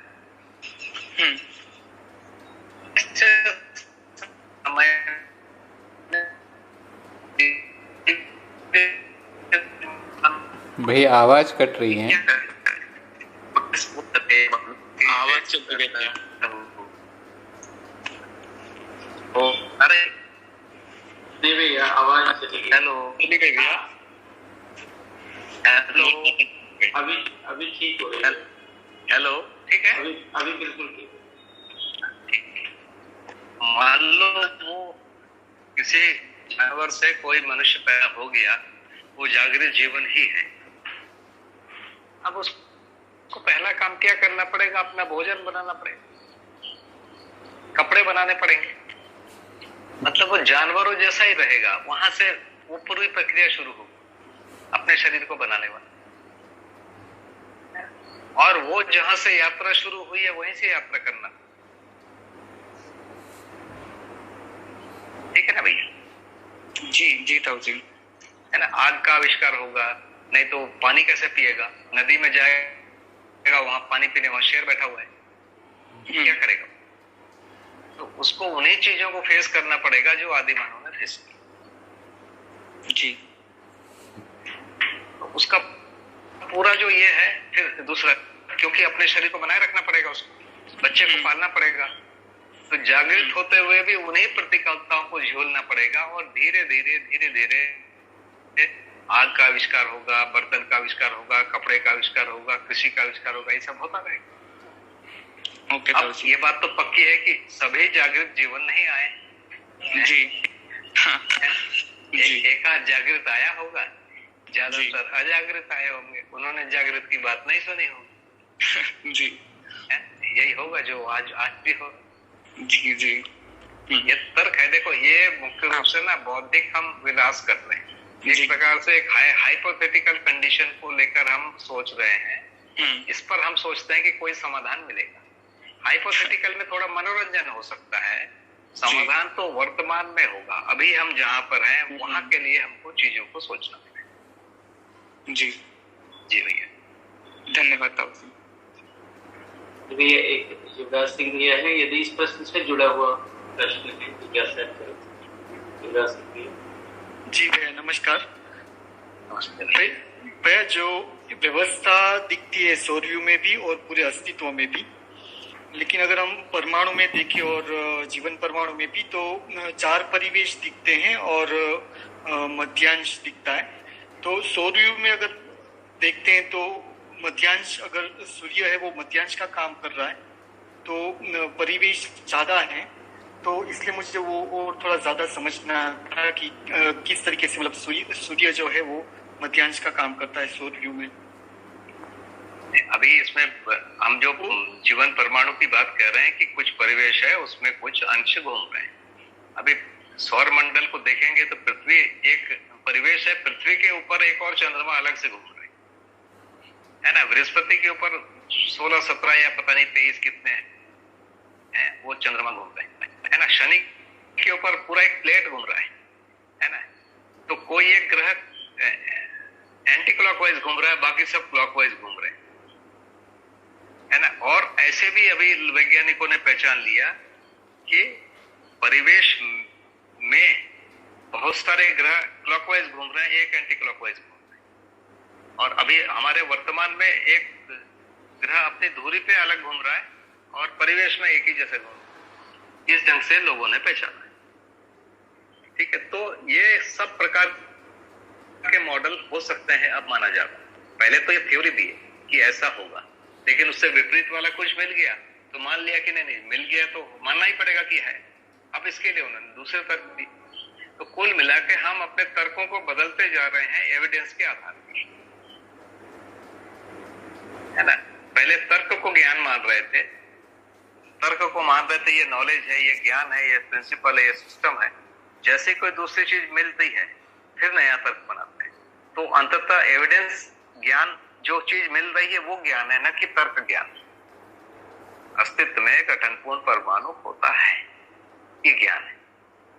क्यों होता है ये नहीं होता है, उसका काम क्या है भाई? उसको जागृति को प्रमाणित करना है। हम तर्क को ज्ञान मान रहे हैं, जबकि जो वास्तविकता है उसको जान लेना ज्ञान है। अब हमको ये शिफ्ट होना पड़ेगा। अभी वैज्ञानिक तर्क को ज्ञान मानता है, जैसे कोई वस्तु मिल जाती है तर्क को बदल देता है। जैसे मैं बार बार बोलता हूं कि पहले बोलते थे कि इलेक्ट्रिसिटी क्या है, तो बोलते थे कि जो चार्ज है, आवेश है, उसका जो फ्लो है उसका नाम है करंट। बाद में बोला गया कि जब इलेक्ट्रॉन पता चल गया तो क्या बोला गया? इलेक्ट्रॉन जिस दिशा में चलता है करंट उसके विपरीत दिशा में चलता है। तो जब ये थ्योरी नहीं थी तब भी बल्ब जलता था, ये थ्योरी आ गई तब भी बल्ब वैसे ही जलता है। बल्ब जलने में कोई फर्क नहीं इस थ्योरी का। जो थ्योरी नहीं जानता था वो भी बल्ब जला लिया, जो थ्योरी जान रहा है वो भी बल्ब जलाता है। तो ये हमारा जो नॉलेज है ये काम में नहीं आ पा रहा है। तो हम नॉलेज इसलिए चाहिए, यहां पर आना पड़ेगा। जैसे अभी मैंने थोड़ी देर पहले बोला कि एविडेंस एक नया मिल गया तो हमने पूरे सिस्टम को, ज्ञान के सिस्टम को बदल दिया। तर्क पूरे हमारे दूसरे आ गए। और जैसे ही तो अभी तक हम उस जगह नहीं पहुंचे कि जो मिल गया, वास्तविकता मिल गई है, वही ज्ञान है। और इस प्रकार से कोई अमर वस्तु है, गठनपूर्ण वस्तु है, इधर अभी सोच ही नहीं रहे। कोई उनको बोला जाए तो ये लोग सुनने को भी तैयार नहीं है। बोलते हैं मेरा फील्ड तो नहीं है, मैं फिजिक्स का आदमी हूँ। कोई बोलता है मैं केमिस्ट्री का आदमी हूँ, मैं बॉटनी का आदमी हूँ। मैं इस फील्ड का आदमी नहीं। दर्शन का आदमी हूँ तो भैया मैं तो सांख्य दर्शन वाला आदमी हूँ, या मैं वेदांत वाला आदमी, मैं इस वर्ग का आदमी हूँ। मैं सुनूंगा ही, सोचूंगा ही। आदमी अपना ऐसा पल्ला झाड़ता।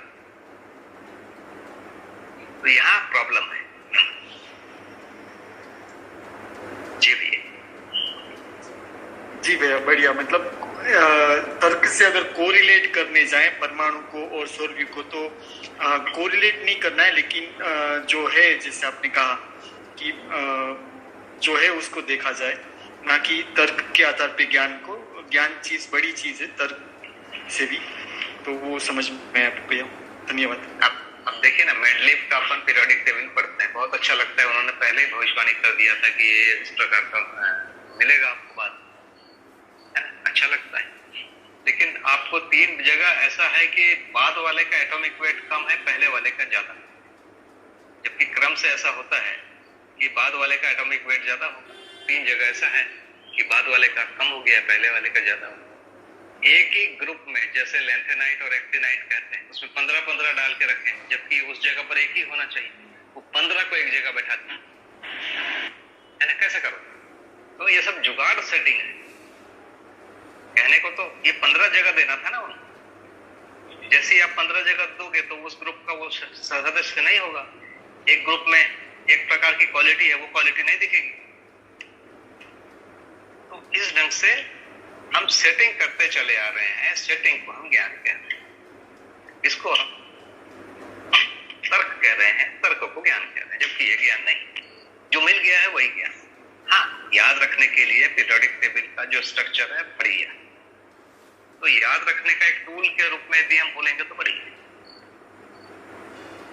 है ना। फिर भी इसमें इतने सारे अपवाद हैं, इतने सारे अपवाद हैं, समझ नहीं आता ना। हाइड्रोजन और ऑक्सीजन मिलकर पानी बनाएंगे, 2 हाइड्रोजन 1 ऑक्सीजन, लेकिन 2 हाइड्रोजन और 2 ऑक्सीजन वाले भी मिल गए, अब क्या करोगे? ना, मिल ही गए ना, तब उसके लिए उनको ये भी हो सकता है बोल दिया। तो ये सब सेटिंग किया जा रहा है और काम चलाया जा रहा है ताकि लोगों को याद रखने में आसानी। इससे अधिक इसका कोई वैल्यू नहीं है। इस जगह तक हम पहुंचना ही नहीं चाह रहे हैं कि मनुष्य अमरत्व को चाहता है, मनुष्य सुखी होना चाहता है। कम से कम विज्ञान उधर बिल्कुल नहीं सोचता। विज्ञान टेक्नोलॉजी बनाने के लिए सोचता है, इससे अधिक विज्ञान नहीं सोचता। जेनेटिक्स वाले ऐसा कोई मानव बनाना चाहते हैं जो गलती ही ना करे, जो मरे ही नहीं। ऐसा गाय बनाना चाह रहे हैं जो लगातार दूध देते ही रहे, है ना। जब देने वाली मिल जाएगी तो सोचेंगे खाए नहीं और दूध देते कुछ भी करते रहे, तो उसकी कोई दिशा नहीं है। दिशा के साथ सोच रहे हैं, ऐसा नहीं।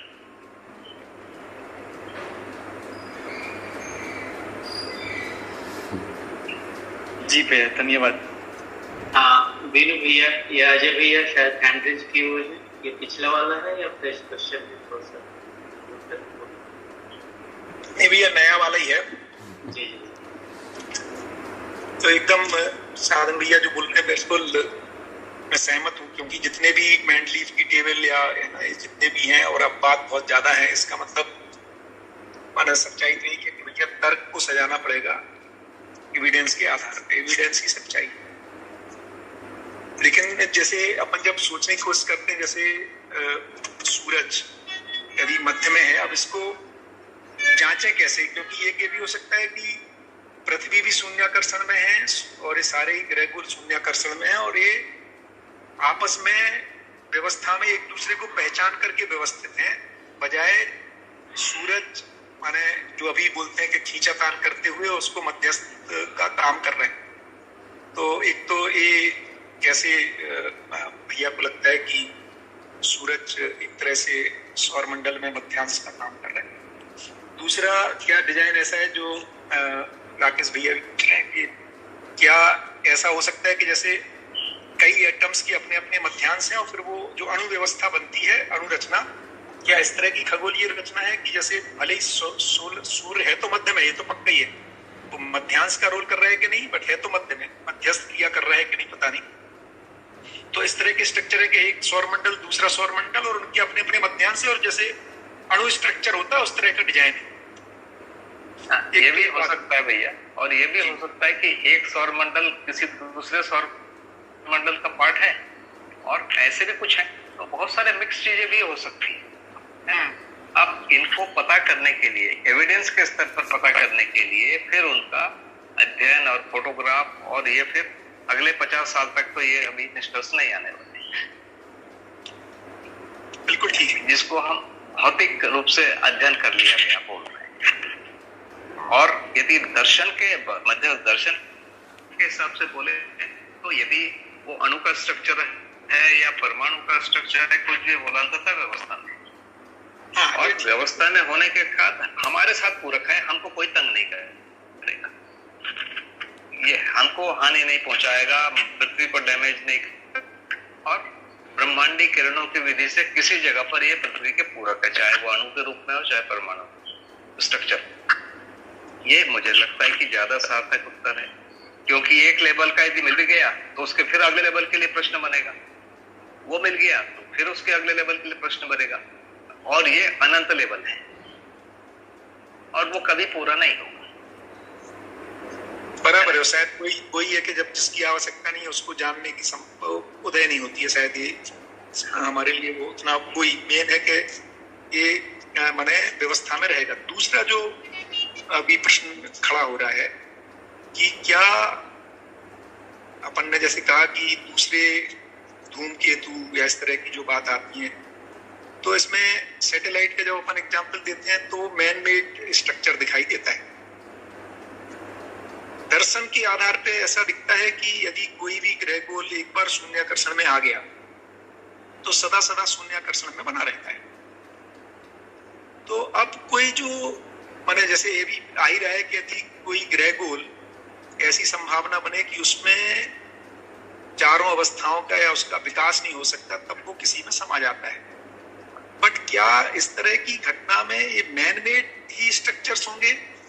क्योंकि कोई धरती अपने आप से टूट के धरती का टुकड़ा निकल जाता हो बाहर, ऐसा तो नहीं लगता, क्योंकि इस तरह का आवेश प्रकृति में तो नहीं पाया जाता। आवेश करने वाली इकाई तो सिर्फ मानव ही है, क्योंकि वही आवेश में रहता है। और यदि वो किसी टुकड़े को भेजेगा तो वो टुकड़े बहुत छोटे हो सकते हैं, सैटेलाइट जैसे, और वो किसी भी ग्रह से टकराएंगे तो वो तो समा ही जाएंगे, वो छोटा मोटा डेंट कर सकते हैं, जैसा बताते हैं कि इस धरती पे कभी कोई डेंट हुआ है, बट वो धरती को ही तोड़ के है ना उसको बर्बाद कर देंगे, इसलिए हमें व्यवस्था लाने की जरूरत नहीं है, तो बनता नहीं है। तो इसमें कैसे देखते हैं साधन भैया कि क्या कोई मैन मेड ही है या कैसे होगा? भैया कर्म स्वतंत्रता तो मनुष्य के पास ही है जी, तो मैन मेड ही होना चाहिए। और ये मैन मेड बहुत सारे धरतियों में छोड़े जा रहे होंगे, और ये सब कहीं आपस में मिल मिल के बड़े भी होते जा रहे होंगे। तो कुछ थोड़े बड़े हो गए हैं मिलके, कुछ कोई बहुत बड़े में समा के सुधर गए होंगे। बहुत बढ़िया, तो ये तो मैं सहमत हूँ। तो एक ये भी कल्पना जाती है फिर, है ना, कि चूंकि जो कोई भी ग्रह गोल शून्याकर्षण में है, इसका माने वो सदा सदा से जो अस्तित्व का स्ट्रक्चर है ये बदलता नहीं है, छोटा मोटा चेंज होता है। वो मानव की वजह से होगा कि हमने कोई एक चीज यहाँ से वहां भेज दी, अदरवाइज जो स्ट्रक्चर बना हुआ है अस्तित्व का वो सदा सदा ऐसा ही बना रहता है। बढ़िया है ना, क्योंकि अभी छोटा सा एक उदाहरण देखें, जैसे नदी समुद्र में मिल रही है, तो अपनी गंगा ही मिलती है, तो बहुत सारे डेल्टा बनते जा रहे हैं, माने नए नए द्वीप बनते जा रहे हैं। ये हम पिछले 50 सालों में 1-2 द्वीप पा लिए। मान ली इसी को 5,000, 10,000, 50,000 सालों में देखेंगे तो धीरे धीरे हिमालय की मिट्टी अरब सागर, बंगाल की खाड़ी में चली जा रही है, या उधर सिंधु नदी अरब सागर में ले जा रही, रास्ता गहरा होता जा रहा है।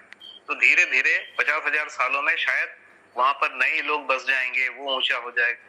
तो ये चेंज धरती जैसा दिख रही है, ये लाखों सालों में आज जैसा है वैसा बिल्कुल नहीं रहने वाला है। इतना धीरे परिवर्तन हो रहा है और उसके साथ यहाँ का आदमी एडजस्ट होता जाता है। तो इस प्रकार की चीजें भी कुछ धरती की सतह पर भी होती है और बाहर भी हो रही होगी। जी भैया, इसको तो बाबा कह ही रहे हैं कि जब हम पदार्थ से प्राण अवस्था, जिसको अपन आवर्तनशीलता कह रहे हैं, उस आवर्तनशीलता में धरती एज इट इज बनी रहती है। धरती पर आप ये रचना विरचना है, ना कि धरती की रचना विरचना। हाँ। तो ये तो बहुत स्पष्ट ही है कि इस तरह के बदलाव जो होंगे वो धरती बनी हुई है ना। धरती बनी रहेगी। जहाँ 4 अवस्था हो गया है वहां तो कोई चांस ही नहीं है और कुछ होने का। जहाँ नहीं भी हुआ है, क्योंकि देखो सूरज पर भी जैसे बाबा कह रहे हैं कि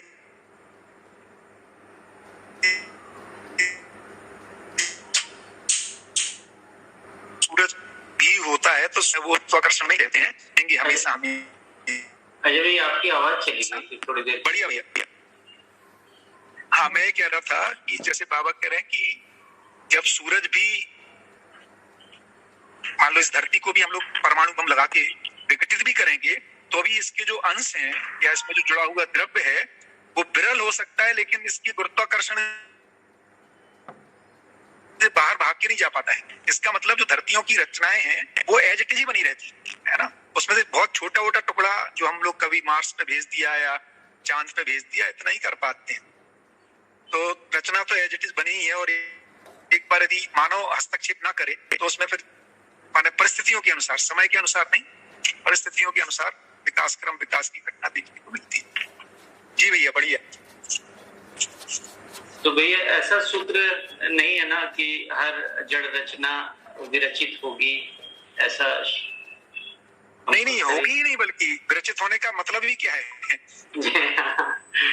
रचना की विरचना प्राण अवस्था के अर्थ में है। धरती पे तो कोई विरचना मानव इसको बिखर सकता है, इतना ही आ रहा है। नहीं तो हर शून्याकर्षण का ग्रह जो है वो सदा सदा है। जो भैया कह रहे हैं साधन भैया, बिल्कुल साधन भैया वही कह रहे हैं जो बाबा जी कहे। हाँ, हमसे भैया उसके अनुमान अपने को कौन सा पता है, बट मतलब कम से कम हम लोग सहमत हो रहे हैं कि हमारे अनुमान एक जैसे हो रहे हैं। जी भैया, बिल्कुल उतना ही अपन चर्चा कर रहे हैं। तो सारा अपने को तो नहीं, तो इन सब तो सोचने की ही ताकत कहाँ है, माना इस तरफ तो ध्यान आकर्षण ही नहीं था। ये एक समर्थन मिलता है, इससे बड़ा बल मिलता है कि सही में एक वाली जो बात है ना भैया, उसका एक बल मिलता है परस्परता में। अनुभव में तो स्पष्ट हो गई फाइनली। जी भैया, मेरी बात पूरी हुई।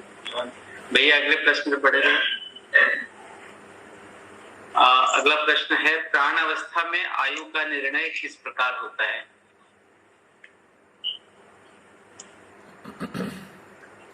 यह प्रश्न बहुत स्पष्ट समझ में नहीं आ रहा है, क्योंकि आयु बोलेंगे तो हर पेड़ की अलग अलग आयु है ना, और वो उसके प्राण सूत्र में नहीं। यही इसका उत्तर होता है।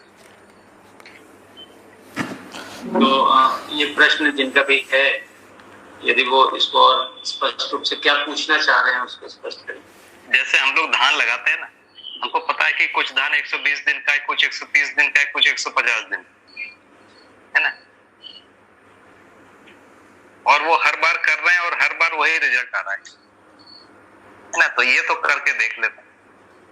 और लोगों ने उसको क्रॉस पॉलिनेशन करवाया, 150 को 180 से या 120 से, उसमें भी अलग रिजल्ट आए और उसको उन्होंने अलग अलग किया। तो इस रूप में आयु को देखा गया। बरगद का पेड़ बहुत लंबा होता है, आम 5 साल में फलता है, ऐसा हमारे पास डेटा है और वो सब काम कर रहे हैं। तो बाकी प्रश्न और समझ में नहीं आ रहा। जी भैया, इसमें जो प्रश्न इस रूप में देखने में आया कि जैसे केमिकल रिएक्शन में आपने बताया या हम जैसा जान रहे हैं कि जैसे जल हुआ और जल बना हुआ है, लेकिन प्राण कोशिकाओं में अलग स्थिति है कि यहाँ पर जो है कंटिन्यूअस केमिकल प्रोसेस जो है होती रहती है। तो इस प्रोसेस में ये प्राण सूत्रों में इस प्रकार की व्यवस्था का सूत्र कैसे किस आशय से डेवलप है जिसमें यह एक बार बढ़ेगा और फिर वापस जो है विरचित हो जाएगा। ये मुख्य रूप से मतलब जिसमें से आयु हमें देखने में आ रही कि कोई 1 साल का है, कोई 10 साल का है, कोई 2 महीने का है, इसका निर्धारण का अर्थ क्या है, ये मैं जानना चाहता हूँ। तो इसी को तो कोड कह रहे हैं भैया। कितना बड़ा पत्ती होगा, कितना देर में पत्ती झड़ जाएगा, साल में कितनी पत्ती आएगी, ये सारी चीज कोडिंग है ना। उसके बाद उसका विरेचना हो जाएगा। इसका और कोई दूसरा स्वरूप मुझे समझ में नहीं आता है कि कैसे बात करें। जी भैया, आगे के प्रश्न से हो सकता है इसके उत्तर और अच्छे हो जाएंगे। ठीक है भैया। तो अगला प्रश्न है, उसी से लगता है जुड़ा हुआ है कि पुष्टि तत्व का निर्माण कोशिका के बनने के पूर्व ही हो जाता है, तो फिर मृत्यु की घटना का तात्पर्य संपूर्ण प्राण कोशिका से है या श्वसन प्रश्वसन में शामिल तत्वों से? श्वसन रुक गया उसको मृत्यु बोल रहे हैं, कम से कम लिविंग में जहां श्वसन होता है उसमें। तो पहले श्वसन रुकेगा और उसके बाद फिर वो और विरचित हो जाएगा।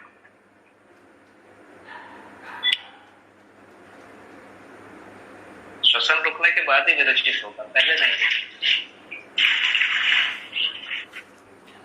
जी भैया, विरचना जो है वो पुष्टि तत्व में होंगी।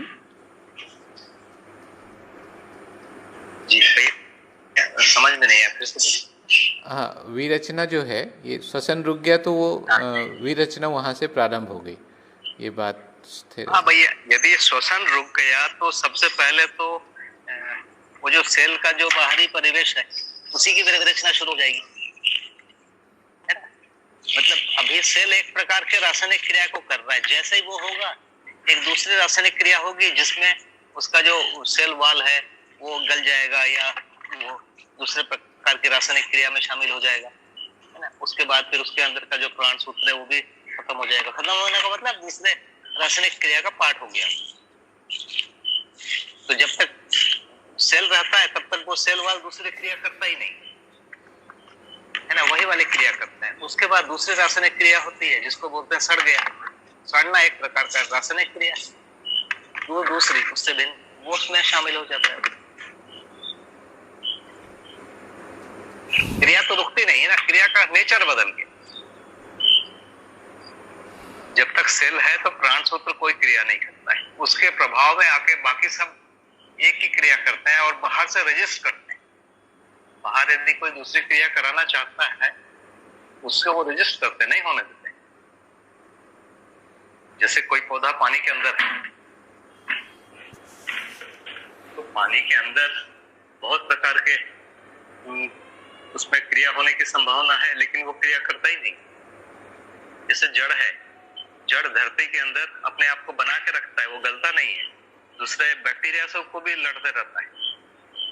तो अपने आप को बना के रखने वाला चीज ज्यादा प्रभावी हो जाता है, दूसरे क्रियाओं से ऊपर वो अपने आप को स्थापित कर लेता है, तभी उसकी आयु बनी रहती। एक समय के बाद श्वसन खत्म हुआ, माने वो क्रिया खत्म हो गई, फिर उसके जो एकदम सराउंडिंग जो वातावरण है उसके साथ वो दूसरा रासायनिक क्रिया शुरू कर देता है, जिसको हम ऑक्सीडेशन कहते हैं या और कुछ कहेंगे?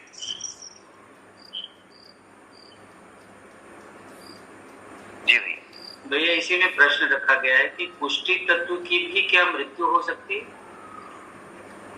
देखिए, मृत्यु का मतलब है विरचना। तो विरचना तो सबकी हो सकती है ना, होगी ही होगी। जब तक जीवित सेल में है तब तक पुष्टि तत्व नहीं मरेगा, है ना। वो अपने आप को बनाए रखेगा और उसके साथ पूरे रासायनिक क्रिया को वो कंट्रोल करेगा, एक ही दिशा में एक ही प्रकार की क्रिया होने से। और जैसे वो बंद हो गया श्वसन क्रिया, वो मरेगा एक एक करके, अंत में पुष्टि तत्व ही मरेगा। तो मरने का मतलब,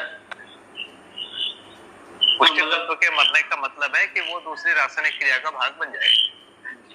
तो वो जो पहले प्रश्न में था कि डीएनए, फॉसिल्स के डीएनए में शोध करके पता चला है ऐसी प्रजातियां, तो वो उसमें कुछ बचा हुआ है तभी तो ये सारे शोध हो पाए।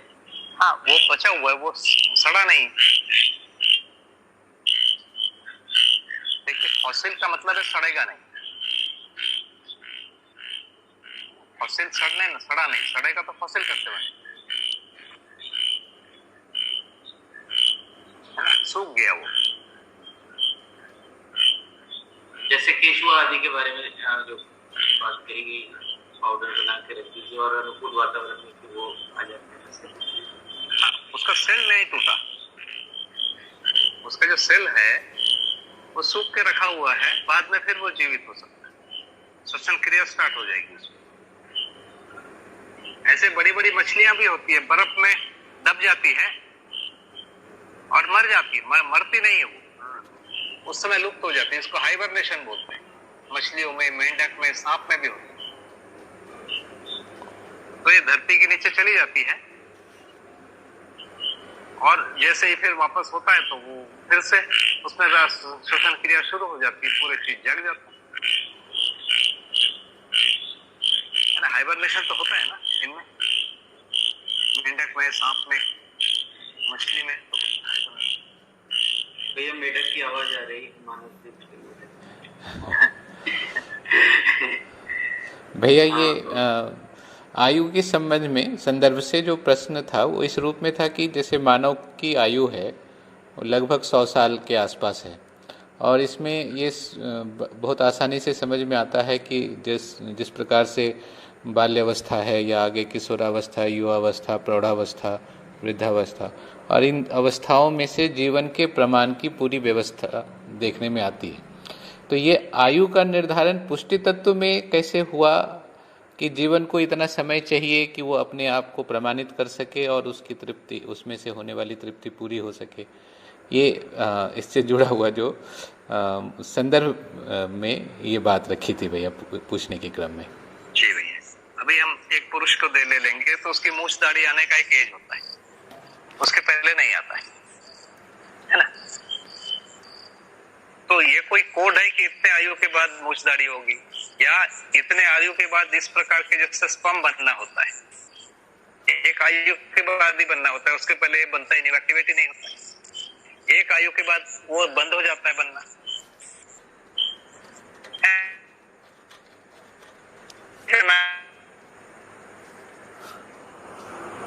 भैया आवाज नहीं आ रही, आवाज चली गई।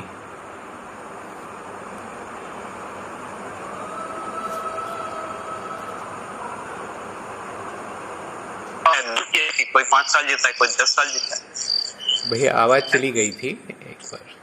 जी, तो ये जो है एक प्रकार का, अभी आ रही आवाज? जी भैया अब आ रही।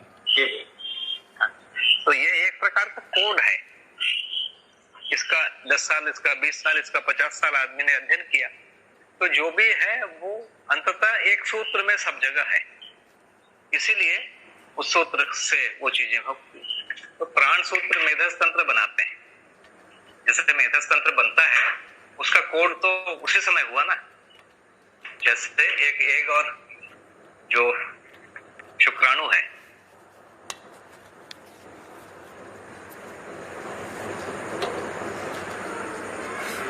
तो ये फिर से आवाज चली गई है।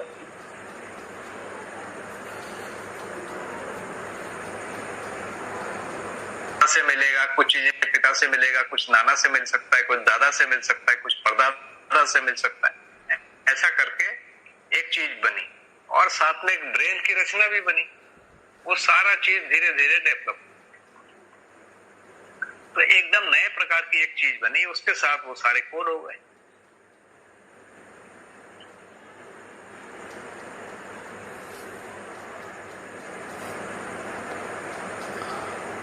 कुछ बच्चों को मैंने देखा था कि छोटे में उसकी नाक सीधी थी, जैसे 13-14 साल के हुए उनकी नाक थोड़ी सी मुड़ गई, मुड़ना शुरू हुआ। 17-18 में मुड़ गया। उसके दूसरी बहन का भी वैसे भी मुड़ गया। तो कई छोटे बच्चों को देखने से दिखता है कि अच्छा ऐसा इनका इतने आयु में ऐसा होना शुरू।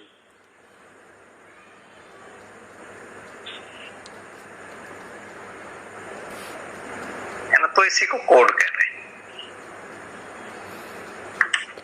लगता है कि रामशंकर भाई इस प्रश्न का उत्तर हो गया। और जी भैया बिल्कुल।